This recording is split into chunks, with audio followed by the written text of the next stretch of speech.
এক গ্রামে বাস করত রমেশ নামের এক পরিশ্রমী চাষি। তার একটি ছেলে ছিল, নাম হরেন। হরেন ছিল বেজায় অলস, পড়াশোনায় মন বসাত না, মাঠে কাজ করত না, শুধু ঘরে বসে ঘুমাত আর খেলাধুলা করত। রমেশ বহুবার ছেলেকে বুঝিয়েছে, জীবনে পরিশ্রম ছাড়া কিছুই পাওয়া যায় না, কিন্তু হরেনের কানে তার রুকত না। একদিন রমেশ খুব অসুস্থ হয়ে পড়ল। সে ছেলেকে ডেকে বলল, হরেন, আমি অনেক জমি জেং করেছি। সেই জমির মধ্যে কোথাও একটা গুপ্তধন পুঁতে রেখেছি। আমি মারা গেলে জমি জেং করে খোঁজ করিস, তুই ধনী হয়ে যাবি। রমেশ মারা গেল। হরেন বাবার কথায় প্রেরণা পেল। পরদিন থেকেই সে জমি জেং করতে লাগল।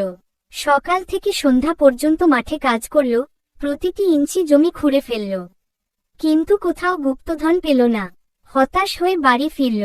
তবে এবার সে লক্ষ্য করল, জমি আগের থেকে অনেক উর্বর হয়েছে। তখন হরেন সেখানে শাকসবজি ও ধান লাগাল। মাসখানেকের মধ্যেই ফসল উঠল, যা বাজারে বিক্রি করে সে মোটা অঙ্কের টাকা পেল। তখন হরেন বুঝল, বাবার বলা গুপ্তধন আসলে জমির পরিশ্রমেই লুকিয়েছিল। তার অলসতা গিয়েছিল। সে নিয়মিত চাষাবাদ শুরু করল এবং খুব দ্রুত গ্রামের একজন সফল চাষিতে পরিণত হল। এইভাবেই এক চাষির অলস ছেলে পরিশ্রমের মাধ্যমে নিজের ভাগ্য বদলে ফেলল।